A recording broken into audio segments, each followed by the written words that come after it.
As you know, the progressive voice of Minnesota, Doug Padgett here. Really glad to be back. I was away at the end of last week, and good to be back in the great state. And a lot is going on. It's my privilege to talk about an issue that matters a lot to me, and I know matters a lot to you as the listeners, and that is how our state engages with people who are new to our state or are immigrants to our state.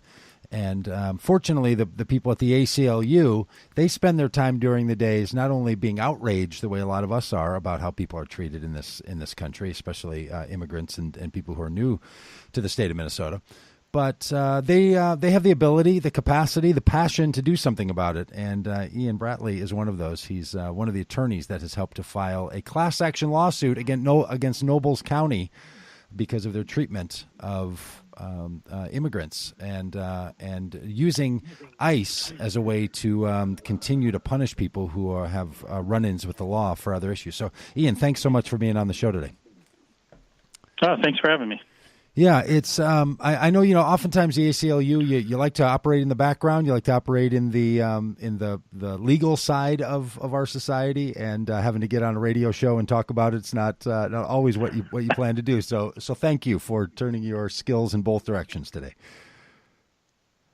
Well, yeah, thanks for having me. Yeah. Hopefully I'll do okay. Yeah, you sure will. And tell us a bit about what's going on. So for people who don't know, there is the need for you, at least the ACLU has decided there's a need to file a class action lawsuit against Nobles County Sheriff's Department. What's going on?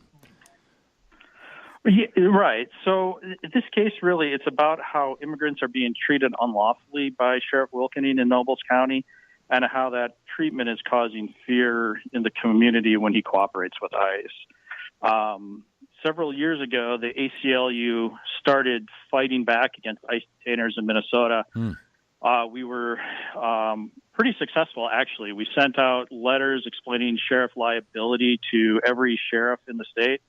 Sheriff Stanek and Sheriff Bostrom in Hennepin and Ramsey County were pretty good on that issue at the time. Both of them were pretty public about not cooperating with ICE anymore, no longer holding people on ICE detainers. Mm-hmm. But Sheriff Wilkening down in Nobles County was one of the few sheriffs who continued to honor ICE holds. At that point, we had a lot of good language. We had sent letters, as I said, but the Sheriff's Association had also sent letters to the sheriffs talking about how they face liability for ICE detainers. We filed a lawsuit in federal court against Sheriff Wilkening. That case was Oriana versus Nobles County. It was settled last year. And in that case, the district court, Judge Montgomery, found that the sheriff faced liability for holding people for ICE without probable cause. So, Ian, tell me what that means. That we agreed to. I'm sorry. Tell me what that means. What does it mean for a sheriff to hold liability? And that feels like it's kind of a legal term. That seems really important. What does that mean? Does that mean that sheriffs will get in trouble, or they're responsible, or what is that? What is that phrase? Right. So exactly, the sheriff will get in trouble. So under the Minnesota Constitution and the federal Constitution, for that matter, mm-hmm. Sheriffs cannot just arrest or hold in their jails anybody they want. They need a legal reason. We talk about it as probable cause, that they need probable cause of a criminal act to hold somebody. And then in the ICE detainer cases, what it is a request from immigration officials to hold somebody for a civil, not criminal reason. All right, that seems important. That have reviewed, that little bit right there, that I think that's going to be really helpful to the listeners. This idea that what ICE, immigration and border enforcement, what they're charging someone with is a civil violation as opposed to a criminal violation. Now, a lot of people don't know their law and their criminal laws, and they're glad they don't know the difference between a criminal violation and a civil violation. But can you say a bit about that so that people understand when they're having conversations with others about that someone who's in the country and doesn't have immigration papers in order, that they're not criminals for that. They have a civil violation, but not a criminal violation. Can you say a bit about that? Yeah, and that's it exactly. People in the country in status are not. The Supreme Court in the case Arizona versus the United States said that as a general rule, it is not a crime for a removable alien to remain present in the United States.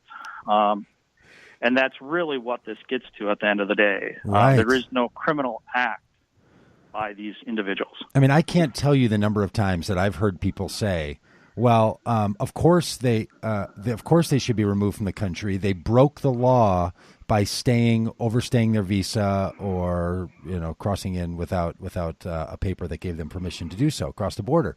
And what you're saying is, according to the law, that's a civil violation. And what would that be? What would a civil violation be comparable to? What are other things that people would have that would be a civil violation?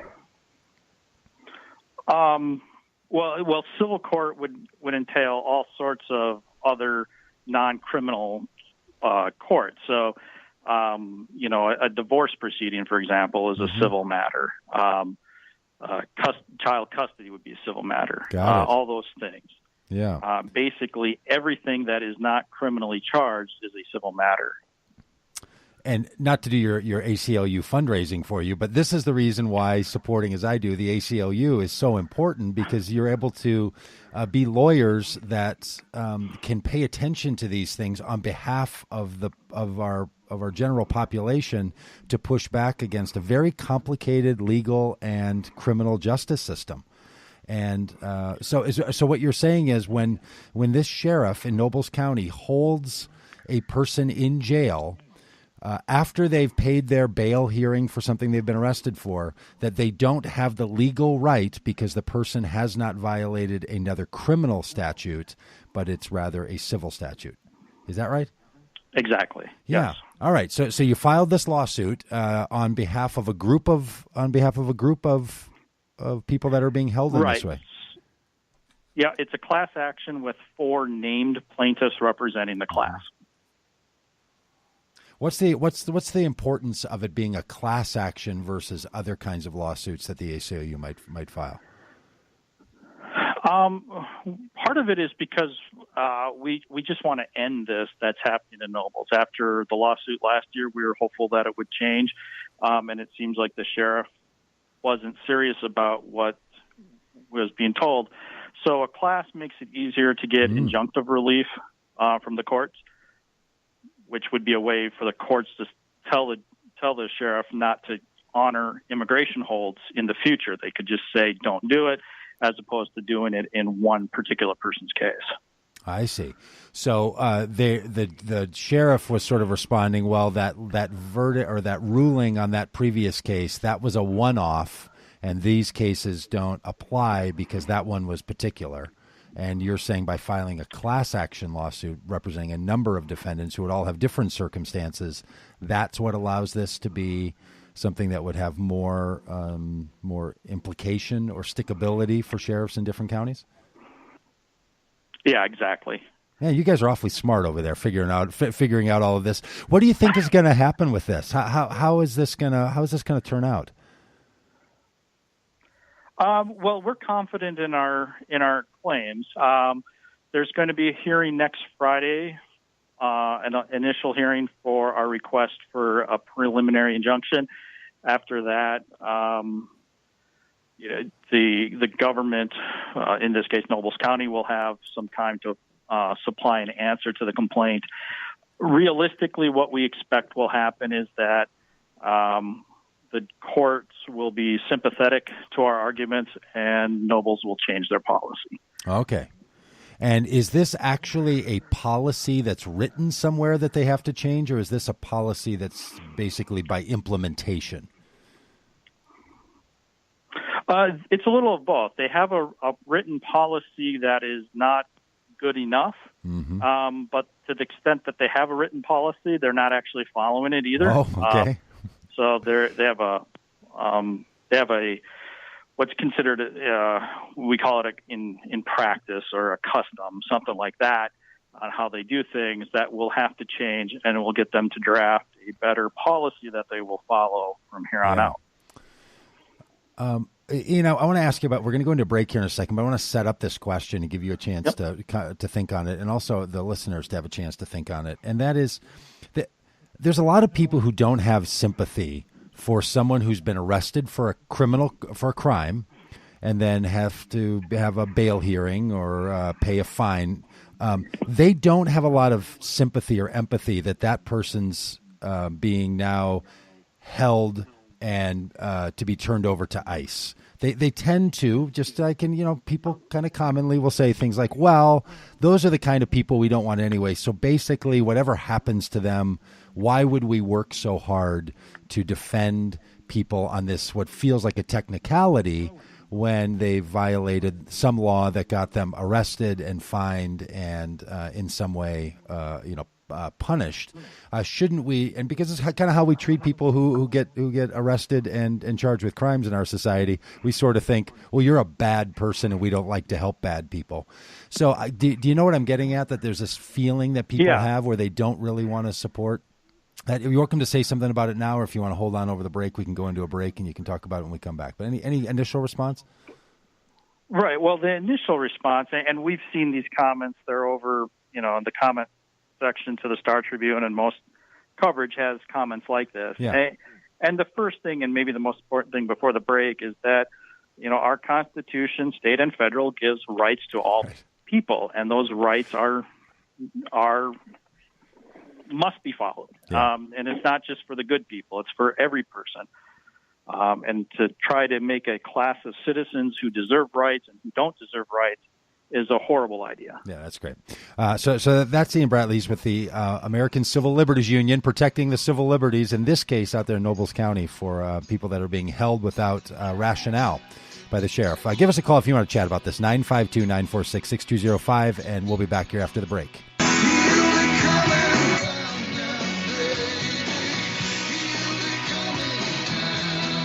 Hey, welcome back, AM950, the progressive voice of Minnesota.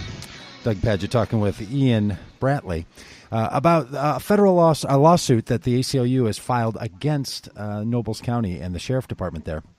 And Ian, as we were talking before the break, there's this sense that a lot of people have that they find a hard time trying to support or defend the bad treatment of people who are arrested for something important, and that's true in this case. And the article that's in City Pages and even the ACLU's website that describes this doesn't hide the fact that that these are people who were arrested for something that they've been charged with, and they haven't been convicted yet, but they've been arrested and charged.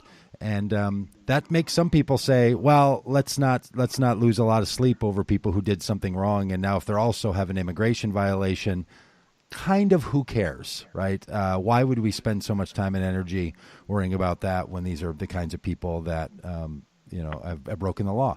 And it's a hard argument to fight back or to push back against. It's not one that I hold, but it's one that I understand, and I hear people making it quite often. How do you respond to it as an ACLU lawyer? Well, part of it is fact specific. In this case, for example, two of our named plaintiffs. One was released by the state court judge on his own recognizance, and another one had the state charges against him thrown out. They were dismissed. Mm-hmm. And in both cases, the sheriff refused to release him. So it's hard for me to find sympathy for the argument that these are really bad people. They're not. Their charges were very low level or weren't even pursued by the county prosecutor. So, to a big extent, that goes against that. The other idea, though, is that immigration and state criminal law are completely separate things, and they have different rights and different requirements and different processes that must be followed and maintained. So what is Sheriff Wilkening out there in Nobles County? What's the argument that they make for why they're not following their own policy and they're not following the spirit of the ruling from a few years ago? What's their argument for what they're doing here? I'll be honest. I'm going to be looking forward to hearing this. They have not responded publicly to our lawsuit. Their answer is due on September 6th, which will be the first time we have any inkling. generally what we've been told when we've gone to the jail is that, and like they said in the Oriana litigation, is that they are doing this as a favor to other law enforcement agencies, in this case, immigration customs enforcement agencies. And in the other case that you were mentioning, you're saying that was this 2015 lawsuit that you filed and thought was going to take care of it. And so basically now they're just saying, well, we don't feel like we want to anymore. One of the big differences between 2015 and 2018 is the attitude of the federal government toward immigrants. Do you think, is it your belief or do you suspect that the Trump administration's treatment of immigrants and of zero tolerance and of their general both policy and attitude is what's emboldening the sheriff out there in Nobles County? I think it has to be part of it. What's been kind of interesting the last year or so, we've seen a lot of municipalities stand up against Trump and say that they don't want people to be treated like they're being treated. Here in Minnesota, Hennepin County has done a lot. Ramsey County's done a lot. And it seems like Nobles County's going the other way, and they're not following the constitutional protections that they're supposed to for people in their custody. And I would imagine the fact that it's probably more Trumpian area of the state has a lot of impact on that. Oh, so do you have any? I don't want to drag a self-respecting lawyer into politics, but do you think some of it has to? Is there an election that's going to impact this sheriff? Is there something like that where there's kind of we have to show that we're being tough on immigration, and that all this news and all this lawsuit's actually going to help bolster the argument to treat immigrants in this way? I think it's a winning argument in some areas of our state for some people. Obviously, sheriff elections are a little bit different. I believe Sheriff Wilkening is running unopposed again in the upcoming election. So I don't think he did anything in his decision-making for his own campaign as opposed to just, following what he thinks is his viewpoint on immigrants. And it should be pointed out here that Sheriff Wilkening has often been, according to immigrant advocates in that area, has been long viewed as anti-immigrant. He cooperated with the horrible ICE raids in 2008 and 2009 down there in Worthington. And he's considered a general bad actor on these issues. I see. So is that part of the reason why the ACLU is keeping an eye on this and knows about this case? How did this come to your attention?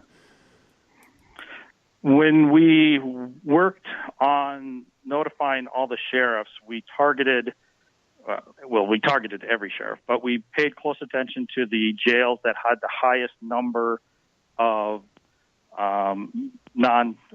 immigrant detainees given to ICE, and the ones that didn't agree to change their policy, Nobles was the biggest one. I see, and it wasn't much of a surprise. Actually, we were fairly confident Nobles would be the one, but we did check.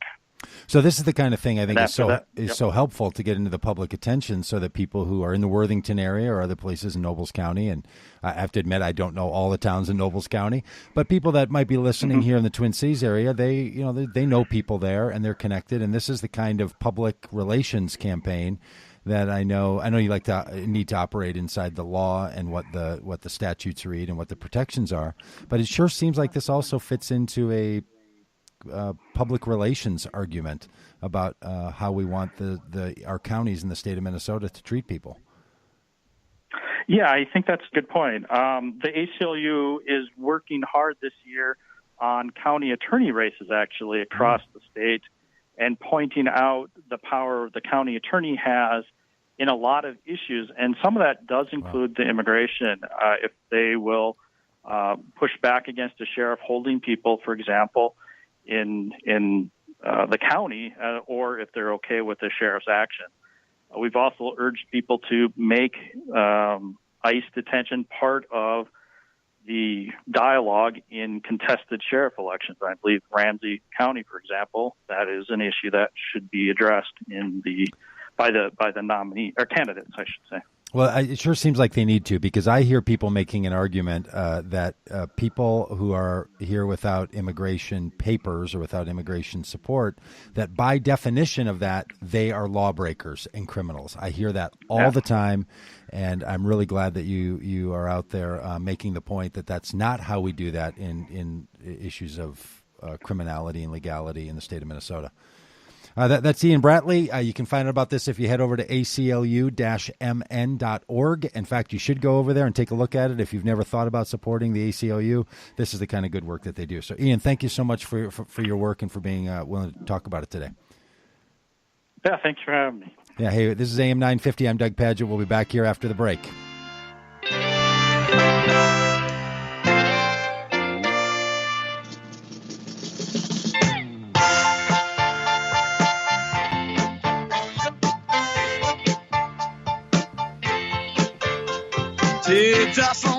Hey, y'all, welcome back. It's great, great Springsteen song there on that bumper, Ian. I don't know if you could see me right now. I'm dancing around. Hey, Brett, that was an interesting conversation for me. I maybe you found it that way too. I think this whole question of immigration and legality that the Trump administration, as a lawless administration, has brought to the surface, ultimately is going to serve this country well. That way, people will have to learn and understand what it means in this country to support the law when it comes to how immigrants and people whose immigration status is undetermined are treated in this country, especially in this state. I agree, and I'm good that conversation is being highlighted, because I think it's been very easy for politicians, both left and right, to really take that default position of saying, well, if an illegal immigrant is a criminal, let's just deport him. It's an easy position to take, but I'm glad people are starting to think about that a little bit deeper and knowing that there's more to that issue than just saying, well, they're a criminal, who cares about them? Deport them. Yeah. Done. Yeah. It's really, and I get it. I get the impulse, right? The impulse is that while the government fundamentally has to protect people, that's its primary reason for being organized the way it is to provide for the common defense and the freedoms of the people. And so I can see how you could make that argument. But it has long been a problem. I will tell you, as someone who's thought about these issues for a long time, a lot of us were not happy with the Obama administration's treatment of immigration enforcement as well. This one doesn't cut just Democrat, Republican. Yeah, and that's a good point to bring up about Obama as well. I know number 45 likes to say Barack Obama was so soft on immigration, when I know a lot of immigrants gave Obama the nickname Deporter-in-Chief. So it's not like Obama was open borders. He was very tough on illegal immigrants as well. Yeah, it's an important topic. Hey, other things going on. We've got a real barn burner in the 3rd Congressional District, something that means a lot to me. I've long wanted to see Eric Paulson go on and spend his time doing something other than representing the state of Minnesota. And Dean Phillips' campaign is really starting to charge. And if you're at all interested in supporting a campaign, and you think there's something that's going to have statewide and national, and I will say international impact, especially because of Representative Eric Paulson's support of the Farm Bill in ways that I know and believe have been detrimental to people all around the world. It's a super nerdy topic. I'd be glad to jump into it sometime, but the particular support and calling for certain features of the Farm Bill has caused all kinds of poverty and struggle around the world, as well as in our own agricultural circumstance here in Minnesota. Very short-sighted and very detrimental. So I think anything that would cause us to be able to be free and to let Eric be free of the influence of Eric Paulson and to let him go off and do whatever it is that he wants to do without having such negative public impact would be a really great thing. And Dean Phillips is a good candidate,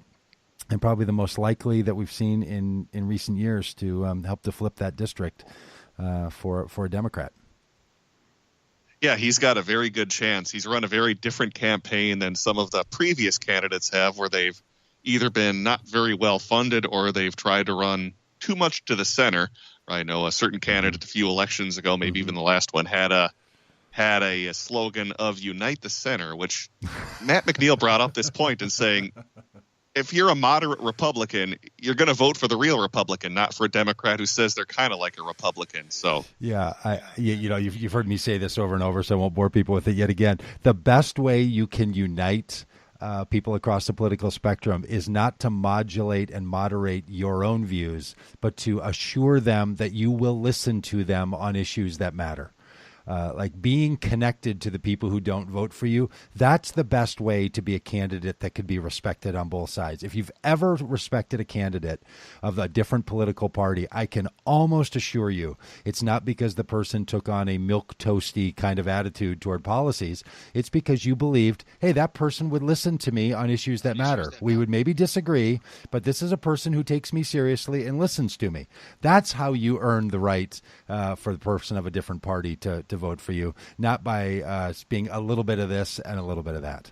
And that's how Paul Wellstone got elected and reelected. Well, I know a lot of people said, well, I disagree with Wellstone on a lot of issues, but at least I know where he stands and he has principles. That's right. And you always felt like with Wellstone, whether you agree with him or not, that he took you as seriously as he takes himself, right? It's a posture in politics, and I just think it couldn't be more important.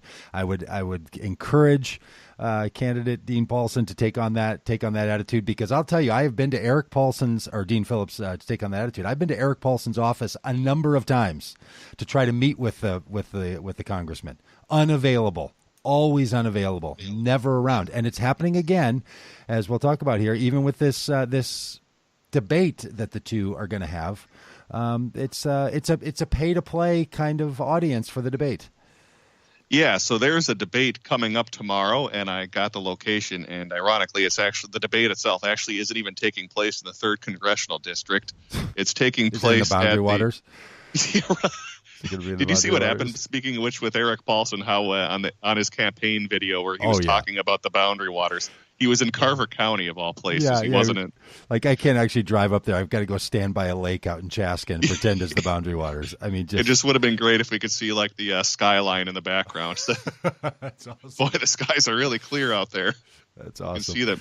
Yeah, but anyways, yeah. So this debate between Eric Paulson and Dean Phillips, it's not even. Well, actually, it might be. And I thought it was in downtown Minneapolis. It's actually at the DoubleTree Hotel in St. Louis Park. I think that's by the West End. That might be in CD5. I'm not sure. Yeah, it might be. It might be right on the border, like the other side of the road, the other side of the highway there of Highway 100 could be. I don't know. It might be right on the edge. It might be right on the edge. That's not the main point, though. The part that really annoys me is that you have to pay $60 to go to this debate, unless you're a member of the Twin West Chamber. And being a former small business owner myself, it's not cheap to join that chamber if you're a small business. So $60 to get in and watch a debate. That doesn't sound like democracy to me at all. Well, and that's the only one they have scheduled so far. Dean Phillips has invited Eric Paulson to many other debates. He's turned them down. I know the League of Women's Voters of Minnesota has been trying to set up debates as well, and they say they've reached out several times, and not only have they not gotten a no, they've just gotten no response at all. No response. Nothing. That's been my experience with the Paulson campaign and his representation as well. Unresponsive. And I hope Dean Phillips. I think we should start every like we pick every Tuesday and say today is debate day with Dean Phillips and Eric Paulson at 4:00 on AM950. And once again, no response from Eric Paulson. It's just going to happen for every. I know they're debating tomorrow in a private $60 luncheon debate, which, by the way, is not the greatest way to have a debate while people are eating their croissants. Chicken salad sandwiches. That's really not even the idea that the Chamber of Commerce is going to host a luncheon that's going to be a debate doesn't really take these issues, in my view, seriously enough. Like go ahead and have your lunch, and then in the evening spend a couple of hours talking to each other and to the constituencies of the 3rd Congressional District and to the state of Minnesota, because every congressperson not only represents their district, but they are always introduced as a congressperson from the great state of Minnesota. And so they, in some ways, represent all of us. So we all have a little bit to say about this. And I just think that they should not only not be charging, like if you need to have a private lunch to meet these guys, I get it. That's what Chamber of Commerces do. But boy, it smacks of, especially in that district, right, which can sort of be Lake Minnetonka, Eden Prairie, St. Louis Park kind of crowd, that it's a pay to engage in the public dialogue. And how about this as well? I just found this little nugget of information. All questions have been prepared and vetted by a group of Twin West Chamber members. Questions will be focused on business issues, and we will not be accepting any questions from the audience. So pay $60, grab a lunch, and zip it up. Keep it quiet. That's exactly it. Nothing for you here. Well, and as you were saying, someone got so frustrated with this Michael Sweeney, he went out and bought 60 tickets himself. Is that what he bought? 60 tickets, and said, "I'm going to give these out to ordinary people to attend," because he thought it was outrageous. Yeah, he did this. I think it was Saturday or Sunday. It might have been yesterday, actually. Yeah, Michael Sweeney. He's a businessman in the Twin Cities. I think he's the CEO. I don't have the name of the company, but I looked at his Twitter account, and he describes himself as not a Democrat, not a Republican. He's voted for both sides of the issue, but he was just infuriated by this idea that you got to pay $60 to attend a debate. So he decided to kind of troll these guys a little bit by buying 60 tickets himself. I think he ended up spending a little over $3,600 altogether, and he just gave away the tickets first come, first serve if you sent him a Twitter direct message. I love it. Well, and I think in a couple hours he sold out of those already, and he wants to buy more, but the chambers told him no. They blocked him like somebody tried to buy tickets on Ticketmaster for a concert. I love it. Hey, he's going to notify people, he says, if he can buy more, but I kind of love that. You know, he's not a Democrat, he's not a Republican, he just wants to see democracy. You got to give him credit there. And I guess the upside to this is that all that money goes to the chamber, right? So if he's somebody who supports it, the money's it's not a fundraiser for the candidates, right? So it's probably benefiting something that he might want to benefit anyway, and then he also gets to stick an eye in the idea that this is the only debate. And I wouldn't be bothered if the chamber wanted to have their own private debate, if there were others where you could meet these people. Oh, exactly, yeah. And not just some faux online, online town hall kind of engagement. I don't know if you remember back in the day when Paul Wellstone was running. One of my first memories of any like fun political candidate was Wellstone, where he was running around the country or the state in the bus trying to find Rudy Boschwitz, and he was looking for him everywhere. Are you familiar with this? Oh, that's a legendary commercial.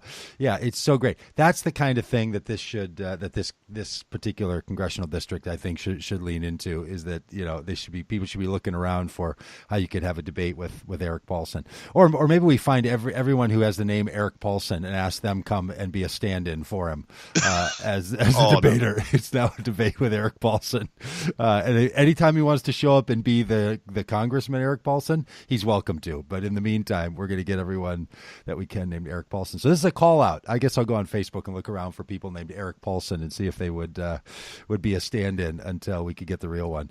So I do have one more piece of good news with this, actually, though. This is thanks to former AM950 personality Mike McEntee. Mm-hmm. He will fortunately be streaming that debate from the AM950 Facebook page. He's doing that on behalf of the Uptake. So we can at least watch it. We just can't ask any questions, as we saw from the chamber. And it's over noontime tomorrow. So I don't see in this article the exact time of the luncheon. Yeah, I can pull it up right here. Okay. Yeah, so the debate is going to be from noon until 1:10. Noon till 1:10, which includes the dessert bars that they will have following. Well, yeah, hey, right. Maybe we could invite Dean Phillips and Eric Paulson to come on the show and give us their responses to how it went. We have a delicious dinner, maybe we can get them. Yeah, hey, that's a nice idea. All right, hey, we'll be back here in a minute. AM950, Progressive Voice of Minnesota, calling out for our Congress people and the wannabe Congress people to just talk to us. It's not asking too much.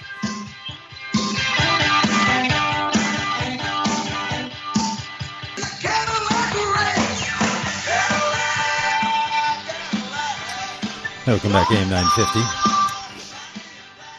Beautiful afternoon. Little cloudy out there, though. A little heavy and humid at 4:50 here in the Twin Cities. And hey, Brett, one of the things that I did want to bring up before I have a couple of comments about the President of the United States is that one of Dean Phillips, the guy that we were talking about in the last segment, who's running to take over the seat that Eric Paulson chooses not to perform in. Dean Phillips' attitude about PAC money is he doesn't want any. He doesn't need to go get it. Part of that is because, and if you read his bio on his website, his campaign website, you'll find that he's independently wealthy. So PAC money isn't the kind of thing that he needs. And I'm wondering, Brett, because I don't think we've talked about this, what your thoughts are on PAC money.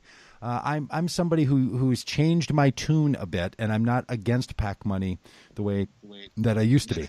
What are your thoughts on that, and how do you think that's going to impact this particular race here with between Phillips and Paulson?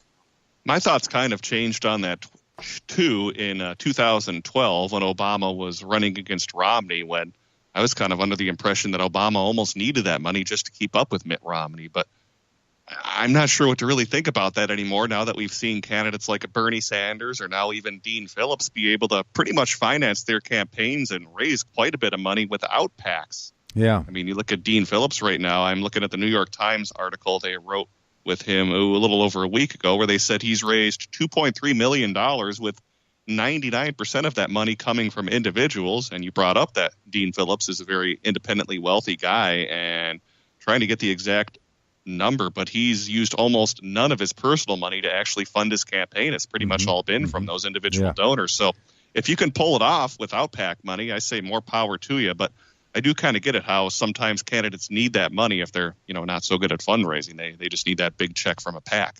Yeah, and the thing where my thinking turned on this is that often now sometimes PAC money comes from like hidden dark little alleys and you don't know where it's coming from, and that's people that have undue influence. But that's not necessarily true. PAC money is just a way that people can organize in off-campaign years to put monies together to support candidates or candidates who would support particular policies, where what you end up with most of the time in small donations is the kind of monies that come because people get excited about that particular candidate. And it becomes the sort of surge of money when people get fired up, but it's a different way of organizing money. And if true power is organizing people and organizing money, and both of those matter, that this way of organizing money in a political action committee is to organize before the messaging can get out about a particular candidate. And some people are more enthralled with that kind of organizing of money. So I'm not only thinking that, well, sometimes people just need it, but I just think sometimes it gets a bad rap. And I'm going to say something really, really, that's going to get poor Mark from Fridley out of his mind here. But I also think the same thing about a lobbyist. Now, some lobbyists are a disaster and they're horrible for society and all. But other lobbyists are just people who are citizens who've organized their voices together into a common voice in order to have influence in politics. That's what we call a lobbyist. A lobbyist doesn't have to be a professional K Streeter that's wielding the influence of only corporations. It can be a group of moms. It can be a group of dads. It can be a group of students that get themselves together and form their thoughts into a cohesive argument, and they bring that to their politicians. And PACs can be very similar. So I just think we have to slice a little more carefully in order to have the entirety of a very complex and expensive political system that we have here in the United States to be as responsive and effective as it can be. So you almost just think the terms have gotten so dirty and so toxic when you're talking about PACs and lobbyists that you make the point that there actually are good PACs and good lobbyists. Just the term's been that's right in the gutter so much that people just automatically assume it with big money and people in power suits with millions of dollars when that's not always the case. Right, chewing on cigars in the back room and that kind of thing, and they're lobbyists. But really, I mean, so I'll just be all the way out. Having been a lobbyist, I've done some lobbying activity. I was together with a group of religious leaders, of which I am. I pastor a church in Minneapolis, and a whole group of religious leaders from evangelical backgrounds who support LGBTQ plus rights got together and went to Congress and met with met with representatives as a lobbying group and said, we as religious leaders want you to know that we and our congregants support laws that create freedom and full inclusion for all people, including LGBTQ plus peoples in the United States. And we went and had meetings in the Senate office, went to the National Press Club, and functioned like a lobbyist. We said, there's a whole lot of us. This is what we think. We're here to tell you this is what we think. That is lobbying. It's very, very directly, very specifically lobbying. Now, I think it's expressing an opinion and a voice that people want to hear and should hear, and our representatives were glad to hear it. But nonetheless, it was lobbying, right? And so is, ExxonMobil when they try to use all their money and power. So I think what we need to do is to continue to say there's lobbyists who are lobbying in ways and for things that we don't want, and there's lobbyists who are lobbying in ways and for things that we do support, and not be so disparaging about the term. I think we've just made Mark and Fridley's head explode. I'm telling you, all kinds of people. So you can call me about that later, because probably more than just him too. That I know. I didn't think of it in that sense. You've kind of changed my thinking on that. Interesting. I know we are all like, we didn't like the term either when we're gathering there. There were like 60 or 80 of us, and we're all gathered together. They're like, okay, so this is our lobbying effort, and we're like, oh, hang on a minute. We're lobbyists now? And they're like, yeah, it's the same thing. Like you have to be, we are registered, the people that organize this, we're registered here as lobbyists, right? You're like, oh, I thought that was a terrible term. And they're like, no, it's a descriptive term that's a part of our political process. It's incredible.